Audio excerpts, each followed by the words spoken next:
MP में 252 police अधिकारियों के तबादले। जी हां, इस वक्त की बड़ी खबर पर नजर डालते हैं, जहां चुनाव के पहले पुलिस विभाग में सर्जरी ऑपरेशन जो है शुरू हो चुका है। 252 पुलिस अधिकारियों के तबादले किए गए, जिनमें एसडीओपी, डीएसपी और सीएसपी लेवल के अधिकारियों के तबादले किए जा चुके हैं। लंबे समय से रुकी हुई तबादला सूची आज जारी की गई है। ग्वालियर को 14 नए डीएसपी मिले, 9 का तबादला। गृह विभाग ने देर रात जारी की तबादला सूची। जी हां, इस वक्त की बड़ी खबर, इस पर ज्यादा जानकारी के लिए हम जुड़ते हैं एमपी से स्टेट हेड इमरान खान के साथ। इमरान, जिले में देखा जा रहा है कि पूरे प्रदेश में एक और जहां पर चुनाव आने वाले, तो वहीं तेजी से तबादले किए जा रहे हैं। कहीं और छोटे लेवल से लगाकर बड़े लेवल के अधिकारियों तक सबके तबादले जो है वो किए जा रहे हैं। तो आखिर क्या पूरा मामला है? बिल्कुल, देखिए भावना, मैं आपको बता दूं कि मध्य प्रदेश में बहुत ही कम समय मध्य प्रदेश 2023 विधानसभा चुनाव बचा है, जिसको लेकर सरकार लगातार कहीं ना कहीं तबादले अधिकारी कर्मचारियों के कर रही है, जिसको लेकर चुनाव के पहले पुलिस विभाग में एक बार फिर एक बड़ी सर्जरी देखने को मिली है।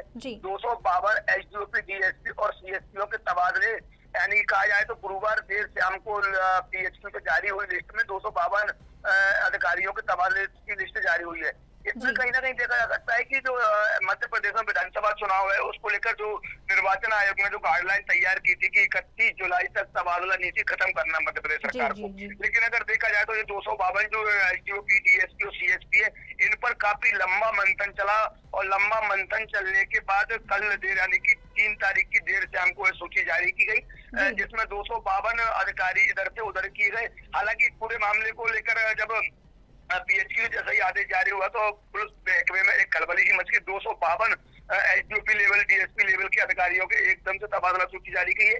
तो एक बार फिर कहीं ना कहीं इससे पहले 600 कुछ निरीक्षकों के ट्रांसफर किए थे, उसके बाद आईएएस, आईपीएस और कई अन्य विभागों के अधिकारी कर्मचारियों के तबादला हो चुके हैं। लेकिन ये जो लंबे समय से सूची लटकी थी, जिसकी लोगों को बेसब्री से इंतजार था, वो इंतजार भी कहीं ना कहीं पुलिस विभाग ने कल खत्म कर दिया और 252 अधिकारी इधर से उधर किए मध्य प्रदेश में। जी बात इमरान, इतने बड़े लेवल पे जो तबादले हो रहे हैं, कहीं ना कहीं देखा जाता है कि एक अधिकारी एक जगह जमता है, उसे वहाँ के बारे में सारी जानकारी लेना एक लंबा वक्त लगता है, और ऐसे में चुनाव से पहले ही ये सब तबादले एक के बाद एक होना, कहीं ना कहीं इससे जो सुरक्षा है वो खतरे में तो नहीं होगी?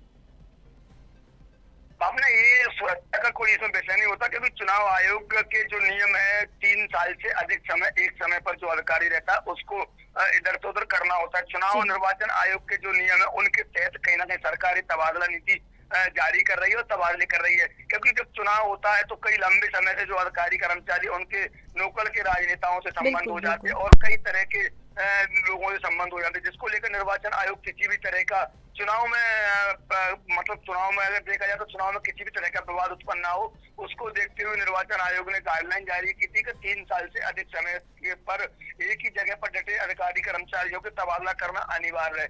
उस चुनाव आयोग के निर्देशों में सरकार तबादला कर रही है। लेकिन ये कहना बिल्कुल उचित होगा कि जो कहीं ना कहीं इस बार जो तबादला देखने में आया, वो चाहे मैं विधायक, मंत्री या फिर किसी भी तरह के राजनेताओं की बात करूं, तो जो लंबे समय से सूची जो 252 डीएसपी, सीएसपीओ की लटकी पड़ी थी, वो इसीलिए लटकी पड़ी थी कौन से अधिकारी को किस जगह सेट करना है, कौन सा विधायक का कौन सा अधिकारी है या कौन से मंत्री का कौन सा अधिकारी है जो चुनाव में कहीं ना कहीं उसका सपोर्ट कर सके। इससे पहले जो आईएएस, आईपीएस की सूची में भी देखा गया है कि राजनीति कहीं ना कहीं एक पूरे मामले में हावी दिखी है, क्योंकि रजामंदी नहीं हो पाती थी अधिकारी को सेटअप करने में। नेता अपने अपने अधिकारियों को अपनी अपनी जगह भेजने में, सेटअप करने में लंबा समय लगा। उसी की वजह है कि ये जो 252 अधिकारियों की जो सूची आई है, वो लंबे समय इसलिए लगा क्योंकि 31 जुलाई लास्ट थी और उसके बाद 3 तारीख की देर शाम तक ये सूची जारी हुई। तो स्पष्ट जाहिर होता है कि मध्य प्रदेश सरकार के नेताओं में कहीं ना कहीं आपसी जो खींचतान चल रही थी अधिकारियों को लेकर, वो खींचतान को लेकर सहमति नहीं बन पा रही थी।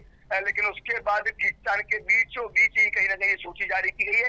तो जो लोकल के विधायक हैं या जो लोकल के मंत्री हैं या लोकल के जो राजनेता हैं, वो अपने अपने अधिकारियों को अपनी अपनी मलाईदार कुर्सी पर बैठाने के लिए बिल्कुल अग्रसर थे और उन्होंने पूरे प्रयास किए और कई लोगों के प्रयास सफल भी हुए, कई लोगों के प्रयास असफल हुए। अब देखने वाली बात ये होगी कि लिस्ट आने के बाद इस सूची में किसी तरह का संशोधन होता है, क्योंकि इसमें कई सारी चीजें देखने में आई। कई नेता खुश नजर आ रहे हैं, उनके अधिकारियों को मलाईदार कुर्सी मिल गई है। कई नेता दुखी भी है कि जहाँ सहमति जताई थी, जहाँ जिसको ले जाना चाहते थे वहाँ उनका तबादला नहीं हुआ है। तो अब सबसे बड़ी बात देखने की ये होगी भावना की चुनाव आयोग का जो निर्देश का पालन जो होना थी 31 जुलाई तक होना थी, और उसके बाद 3 दिन बाद कहीं ना कहीं ये सूची जारी हुई है।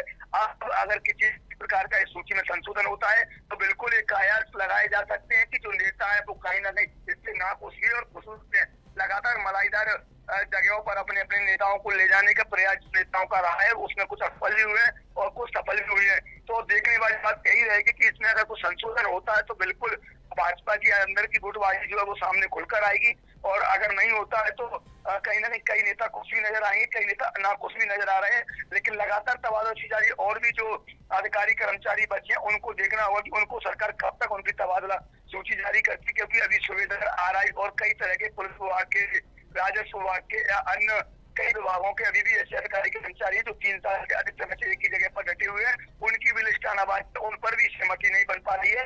तो देखने वाली बात होगी अन्य जो सूचियां बची हैं, तबादला बचे हैं, उन पर कब तक सहमति बनती है और कब तक उनकी सूची जारी होती है। भावना जी, जानकारी के लिए आपको बहुत बहुत धन्यवाद। आप देख रहे थे इस वक्त की बड़ी खबर, जहां चुनाव के पहले पुलिस विभाग में सर्जरी, 252 एसडीओपी, डीएसपी और सीएसपी लेवल के अधिकारियों के किए गए तबादले।